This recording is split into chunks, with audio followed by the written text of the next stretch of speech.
à tous, je suis Amélie Fenzi, j'ai 41 ans, je fais partie de l'entre-deux génération, de celle qui se fait bousculer.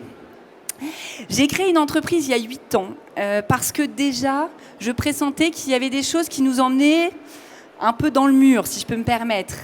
Déjà, quand je parlais des sujets, on me disait mais non, Amélie, on ne va pas trop parler de ces sujets de motivation, d'épanouissement, d'envie, de besoin. On va ouvrir des boîtes de Pandore qu'on ne va pas savoir gérer. Ah bon, Amélie ? Tu trouves que les gens n'osent pas parler dans l'entreprise ? Mais non, il y a une liberté de parole totale ici. Je ne comprends pas. Bon, vous voyez un peu toutes ces choses qu'on pouvait vivre. Et donc, il y a 8 ans, j'ai créé Valeurs et Valeurs parce que je me suis dit que j'avais envie de travailler en profondeur sur l'équilibre économique qui allie sens, épanouissement et performance. Je suis donc ravie d'être là avec vous pour partager, témoigner de ce que nous avons pu vivre, moi et mon équipe, sur plus, on en a profité pour compter, pour vous le partager, sur plus de 30 000 heures d'expérience passionnée sur ce sujet. Donc on voudrait vous partager notre analyse et forcément notre regard sur ce sujet. Alors, transformation humaine, culturelle, organisationnelle, c'est un sujet qui peut paraître extrêmement complexe. Et je vous avoue, je me suis posé un peu la question de comment j'allais vous l'aborder en 20 minutes.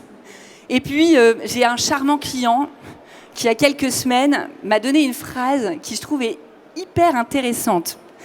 La phrase qu'il m'a dit, c'est « Amélie, je voudrais qu'on travaille sur la kiffance. » Je ne sais pas si vous savez ce que c'est que la kiffance.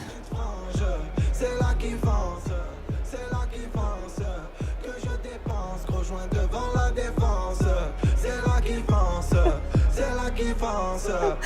Voilà la kiffance, ça déménage un peu. Alors je suis désolée pour ceux pour qui ça va rester toute la journée dans la tête, parce que parfois elle reste un peu. Mais voilà, la kiffance, ce patron, qui est plutôt un patron, on va dire, classique et rock français, vient nous voir et nous dit « Amélie, on veut organiser notre séminaire autour de la kiffance. » On est dans une entreprise plutôt traditionnelle, grand groupe, on va dire riche, mais aussi lourde de l'ensemble de ses expériences, de ses réorganisations, de ses process, etc. Et il nous demande d'organiser un séminaire sur la kiffance. Et pour moi, ça résume bien ça. C'est un peu comme si Skyrock venait fusionner avec RTL2. Et encore, je suis polie, dans certaines entreprises, c'est plutôt Skyrock qui fusionne avec Nostalgie. Voilà finalement ce qu'on est en train de vivre. Et voilà pourquoi ça bouscule. Alors, qu'est-ce qui nous arrive ? J'ai essayé de... On a l'habitude, nous, de parler de 5 grands changements du monde qui sont des repères pour pouvoir analyser. On va vous en partager 3 ce matin, parce que ces 3-là permettent de mettre des mots. Donc, je vais aller assez rapidement. Si vous avez besoin de plus de détails après, n'hésitez pas à venir me voir. La première chose qui se passe, c'est un changement d'équilibre entre le comment et le pourquoi. D'accord ? Donc avant, on était dans le comment, on processait, on essayait de chercher comment on allait mieux travailler, etc. Et aujourd'hui, on se pose tous, c'est pas une question de génération, tout le monde aujourd'hui se pose la question de « mais pourquoi je fais ça ? Et pourquoi je me lèverai le matin ? Mais c'est quoi ce sens ?» Et le fait de tout remettre en question, sincèrement, ça bouscule complètement nos codes. Première chose. Deuxième chose qui bouge, c'est le statutaire versus l'exemplaire. On avait un monde dans lequel le statut faisait autorité et légitimité. L'avocat, l'ingénieur même. Alors, si on reprend l'ingénieur, ça fait très longtemps qu'il a perdu son statut. L'ingénieur, il y a longtemps, c'était un notable de la société. Le banquier, on peut en parler si on veut. Je ne sais pas s'il y a des banquiers dans la salle. Voilà. L'exemplaire, ça veut dire qu'aujourd'hui, les gens ont envie de suivre leur médecin, leur avocat, leur manager, parce que celui-ci dégage quelque chose qui fait qu'on a envie de le suivre. Qu'est-ce que cette personne m'inspire qui fait que moi, je vais décider de mobiliser mon énergie, mes envies, mon travail pour cette personne ? Je vous assure que ça bouge aussi. Troisième chose, c'est réussir versus s'accomplir. La réussite, elle est conditionnée par le regard social d'une communauté. Nous appartenons tous à des communautés sociales qui nous donnent des indices de réussite. Pour certains, ça va être la Rolex à 50 ans. Pour d'autres, ça va être le CDI et l'achat d'une maison. Pour d'autres, ça va être l'achat d'un break avec un certain nombre d'enfants et un labrador. Voilà. À chacun de voir les sociétés, les communautés sociales dans lesquelles vous appartenez et les critères de réussite que cela vous donne. C'était à la fois enfermant, en même temps c'était rassurant. Aujourd'hui, on parle d'exemplaire, parce qu'exemplaire, ça veut dire que c'est nous-mêmes qui, quand on se regarde dans la glace le matin, on se dit « est-ce que je me sens accompli ?» C'est moi qui choisis, dans la multitude de choses qu'il y a à faire en ce monde, l'ensemble des choses que j'ai envie de faire.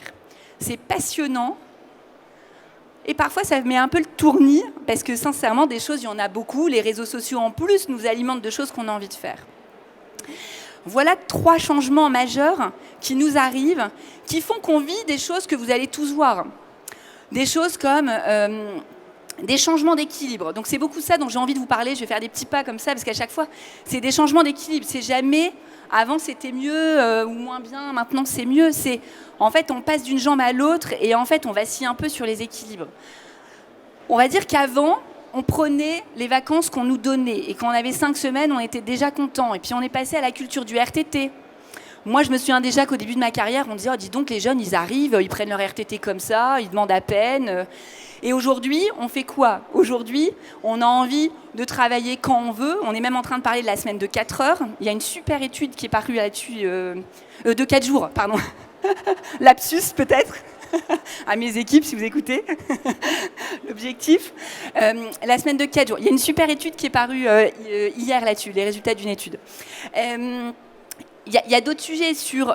je faisais toute ma carrière dans l'entreprise, j'ai fait plusieurs entreprises. Jusqu'à aujourd'hui, en fait, j'ai plein de jobs en même temps dans plein d'entreprises différentes, voire tout seul à mon compte. Ça change la donne. J'accepte de me sacrifier ou de me nier. D'accord? Ça a existé. On a tous vécu ou vu des gens qui, à un moment, se sacrifiaient ou se niaient pour rentrer dans un statut, pour rentrer dans l'obéissance, une carrière. Et aujourd'hui, on choisit des expériences qu'on a envie de vivre et on est capable de dire stop au bout d'une semaine, au bout de 3 mois. On est capable de dire non en entretien de recrutement parce qu'on se dit que ça, on n'a pas envie de le vivre et que ça ne répond pas à ce que j'ai envie de vivre. Dire, on passe, c'est plus un équilibre comme ça, hein, je ne vais pas le faire, je suis pas... mais on est dans le grand écart en fait. D'accord? J'ai envie aussi de parler de 2 autres choses. L'employeur était en position de force. Les grands groupes étaient en position de force. Parce que le comment, les moyens qu'ils avaient à disposition donnaient envie. D'accord? Et on voit un glissement qui se fait, où on se dit, aujourd'hui, c'est les startups. Alors, on est passé par les startups, et je parlais avec le dirigeant de Pumpkin, il n'y a pas longtemps, qui me disait, même Pumpkin, qui était extrêmement attractif il y a 5-6 ans, n'était plus attractif, puisqu'ils viennent de fermer, mais n'était plus attractif l'année dernière. Il disait, les jeunes, ils veulent une start-up engagée. D'accord? Donc là, du comment au pourquoi, on voit un vrai glissement sur l'attractivité. Donc l'employeur qui était en position de force n'est plus en position de force aujourd'hui. On le voit bien, la pénurie de main-d'œuvre dont on parle partout est un sujet. Les gens ont envie de choisir là où ils ont envie de travailler et pour ce qu'on envoie tout de suite, quel qu'en soit le prix. Et puis dernière chose, parce que ça a un énorme impact dans nos entreprises. Quand j'étais dirigeant, je dirigeais mon entreprise. Je choisissais ma stratégie, je la finançais avec le banquier de ma ville que je connaissais, éventuellement une banque nationale par la suite. Aujourd'hui, j'ai des fonds d'investissement mondiaux qui achètent mon entreprise et qui me dictent une stratégie financière à court terme, à 5 ans. Ces éléments-là sont des éléments qui changent drastiquement l'équilibre à tous les niveaux.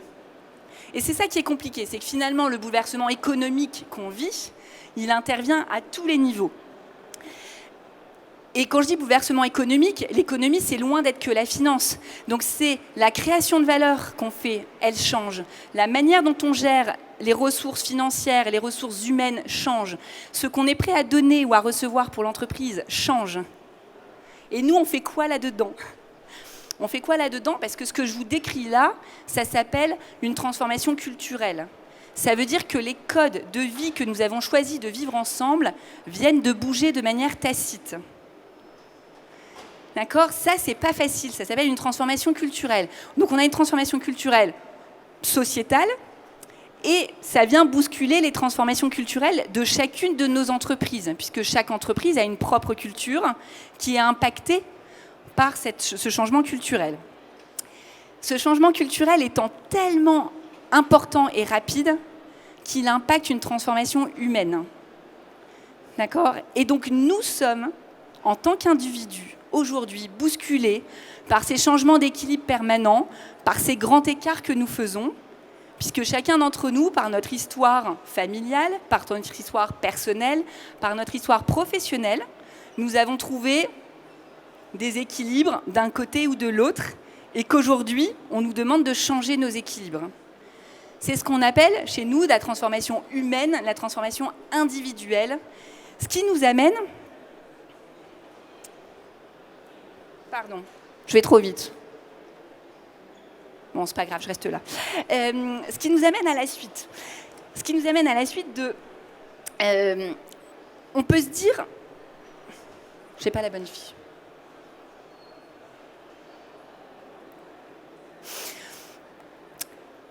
Ce qui est intéressant, c'est qu'est-ce qui se passe aujourd'hui dans la société. Donc on voit que... excusez-moi, je perds mon fil. On pourrait se dire, et prendre les choses en se disant, en regardant ces nouvelles générations et en se disant, est-ce qu'il y en a qui veulent encore bosser par ici ? On peut les regarder et se poser cette question-là. On a un petit demi-million de personnes qui ont quitté leur CDI en début d'année. On a le chiffre exact, c'est on a 48 millions d'Américains qui ont quitté leur CDI. D'accord ? Donc on peut dire qu'il y a quand même une transformation majeure qui s'opère. On ne peut pas faire semblant de ne pas la voir, cette transformation. Donc ça, on appelle ça le big quit. C'est un sujet. Ok, il y en a un deuxième qui arrive, qui s'appelle le silent quitting.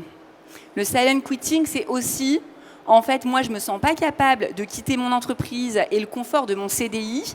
Donc, en fait, je vais venir bosser pour récupérer mon salaire, mais je ne vais mettre aucune motivation, aucune conscience, aucune plus-value dans mon entreprise. Loin de moi de dire qu'il faut que les gens surtravaillent, c'est pas du tout ce que je dis, mais chacun dans son travail, il met un bout de sa conscience, il met un bout de soi pour juste se sentir utile et contributeur. Des gens ont démissionné de ça, les gens ne veulent plus faire ça. Donc on a ces deux gros phénomènes qui arrivent. On pourrait se dire, ok, donc on arrive avec ça et on se dit qu'est-ce qu'on en fait ? Que fait-on de cet ensemble de gens qui ne veulent plus bosser, de ces entreprises dans lesquelles on n'arrive plus à avoir de main-d'œuvre pour faire sa feuille de route ? On pourrait se dire, ok, une génération qui a développé l'individualisation plutôt que le sens du collectif, une génération zapping. C'est un fait. On pourrait aussi se dire, qu'est-ce que nous, on a fait ? Qu'est-ce que nous, on a montré qui fait que nous nous positionnons ou des personnes se positionnent différemment en face de nous ? Pour ceux qui aiment ces sujets, on pourrait se dire que la vie est miroir, et que les gens se comportent en fonction de ce qu'ils se voient, ou que l'homme est un animal mimétique et qu'on n'apprend pas la grammaire et le vocabulaire à nos enfants pour qu'ils apprennent à parler. Et là, ça devient peut-être intéressant parce qu'on peut regarder des choses qui sont en notre pouvoir. D'accord ? Et donc, en notre pouvoir, moi, j'aimerais qu'on aille explorer ça et qu'on se dise qu'est-ce qui est en notre pouvoir, nous, entreprises, personnes, entités en entreprise, et se dire qu'est-ce qu'on pourrait faire pour faire bouger la situation. Ah ouais, j'ai oublié de vous dire ça, c'était quand même important. Les trois sujets qui font que les gens démissionnent. C'est hyper intéressant. Alors, 58, 55, 51. J'espère qu'il n'y a pas des mathématiciens, etc. Mais moi, je considère que c'est quasiment à part égale. Le salaire, l'épanouissement professionnel, la possibilité d'être soi-même en entreprise. D'accord ? Je me dépêche, il y a 5 minutes. Ok. Je trouve ça hyper intéressant. Retenez le salaire, ok, mais les deux autres sujets sur lesquels qu'il faut qu'on adresse, c'est l'épanouissement professionnel et la possibilité d'être soi-même au travail. Et je vais vous dire comment nous, on voit ces choses-là chez Valeurs et Valeurs dans les 8 ans d'expérience et l'ensemble des entreprises qu'on accompagne. J'ai envie de vous parler de 4 types d'abus qui me semblent que nous faisons inconsciemment. La bienveillance fait partie, c'est la première valeur de Valeurs et Valeurs.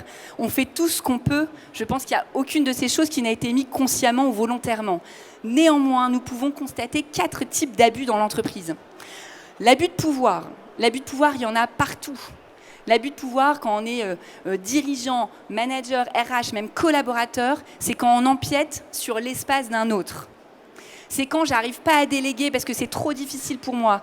C'est quand moi je vois mieux ce que l'autre devrait faire et que de ce fait-là, j'empiète sur son territoire et je viens faire à sa place. C'est un manager qui décide de revenir sur une feuille de route qui a été décidée par son collectif ou une personne. C'est un manager qui parle 80% du temps et qui après me dit « Ben non, mais Amélie, il y a une liberté de parole totale. » C'est pas vrai. Aujourd'hui, là, quand je parle, moi, je vous induis ma logique. Les personnes qui vont venir me voir pour dire qu'elles ne sont pas d'accord, elles vont exister. Mais elles n'ont pas de contrat avec moi. Il n'y a pas de lien de subordination. D'accord ? Donc, le fait de prendre beaucoup la parole, de ne pas créer d'espace d'écoute, est quelque part un abus de pouvoir. Je n'ai pas le temps de développer ça, même si j'adorerais, mais posez-vous la question des endroits où il y a des abus de pouvoir de vous. Je suis sûre que vous en faites. Je suis sûre que vous en faites tous. D'accord ? Et en tant qu'entité de direction, en tant qu'entité de ressources humaines, en tant que collaborateur. Il y a aussi des abus d'autorité. Donc l'abus d'autorité, là, qui est par le lien de subordination. Donc c'est par exemple, je vais changer la réunion. Parce que moi, finalement, je suis Amélie, dirigeante de Valeurs et Valeurs. Et donc si mon planning change, il y a une réunion pour laquelle tout le monde était organisé d'être présente. Et puis moi, je vais demander à tout le monde de la bouger. D'accord ? Parce que c'est évident, c'est comme ça. C'est moi qui peux décider. C'est un abus d'autorité. Vous en trouverez bien d'autres, j'en suis certaine. C'est un exemple ici. Je voulais vous parler aussi d'abus de sens. Donc là, c'est les washings en tout genre. Je suis sûre que vous en avez vécu plein. Les washings sur parfois le bonheur au travail, les washings sur les valeurs. Les valeurs, c'est l'abus de sens qui est le plus fort. Hein. Combien d'entreprises affichent des valeurs sur des murs et combien de salariés, même de personnes dirigeantes, ne savent ni les énumérer, ni dire des exemples de en quoi c'est vécu au quotidien. D'accord ? C'est un des premiers abus de sens. Comment peut-on être épanoui ou se sentir bien quand même 3 ou 4 comportements qu'on a choisi de vivre ensemble ne sont pas respectés ? D'accord ? Ça paraît trivial, les valeurs. C'est hyper complexe à mettre en place et en vivre en quotidien. Et plus on est nombreux, plus c'est complexe. Et le dernier, c'est l'abus de process. Donc là, j'ai envie de vous parler de la réunion. Je pense que c'est le sujet qui, moi, m'interpelle le plus. Il reste 2 minutes, j'ai presque fini. L'abus de process, c'est les réunions où vous êtes 12, alors qu'il n'y a que 4 personnes concernées et que les autres, c'est du pour info. C'est des réunions, des brainstorming où c'est un partage d'opinions, mais finalement, il n'y a pas de décision prise. À quoi servent ce temps ? À quoi servent ces process ? Comment vous faites pour remettre du sens, de l'utilité dans votre quotidien ? Donc cet abus de process, je vous engage vraiment fortement à aller le regarder. Pour faire ça, je vous engage à faire 3 actions. Je vous engage à développer le discernement, la capacité à vous relire, d'accord ? À aller chercher en vous d'abord, avant d'aller regarder chez les autres. Je vous assure que ça commence par soi-même. De regarder votre posture. On parle beaucoup de développement personnel, c'est super, mais sincèrement, parfois, c'est trop, d'accord ? Et donc le développement personnel, parfois, il reste dans la tête et il n'est pas incarné.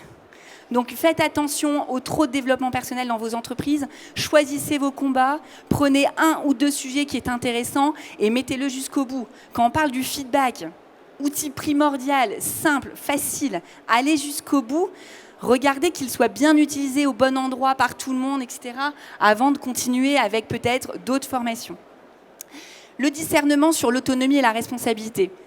Est-ce que vraiment vous laissez vos collaborateurs autonomes et responsables ? D'accord ? Je vois le timing qui passe, alors je suis désolée, ceux qui sont intéressés pour que je creuse, vous pouvez venir me voir après, je me ferai un plaisir d'approfondir. Je vous encourage à discerner sur votre mesure de la performance. La mesure de la performance, c'est ce qui fait qu'on peut se dire qu'on a bien bossé. C'est pas seulement un outil économique. C'est, je sais qu'à la fin de la semaine, à la fin du mois, j'ai bien bossé, je peux être fière de moi. Ça fait partie de l'épanouissement. C'est un enjeu majeur de l'épanouissement. Et 2, je peux dire stop. J'ai bien bossé, je peux m'arrêter de travailler dans une société où c'est très difficile. Et ensuite, discernement sur l'orgueil process. Éventuellement, ça, j'en ai parlé tout à l'heure. 2 autres leviers. Questionnez-vous sur l'interdépendance. L'interdépendance ou la coopération, c'est la seule posture qui est attendue par la génération aujourd'hui. Allez creuser ce sujet-là. Il me semble passionnant à faire et à mettre en place. Et c'est un vrai enjeu. Je me dépêche, j'arrive pas à faire plus vite. Et dernier sujet, sur l'agilité. Donc vraiment travailler sur l'agilité professionnelle. Quand on est bousculé sur nos équilibres, le fait de se sentir agile, c'est-à-dire extrêmement ancré et en même temps en capacité de se mouvoir, c'est primordial. Donc, 3 leviers pour vous développer. Discernement, interdépendance et agilité. Je fais ma phrase de conclusion sur la kiffance.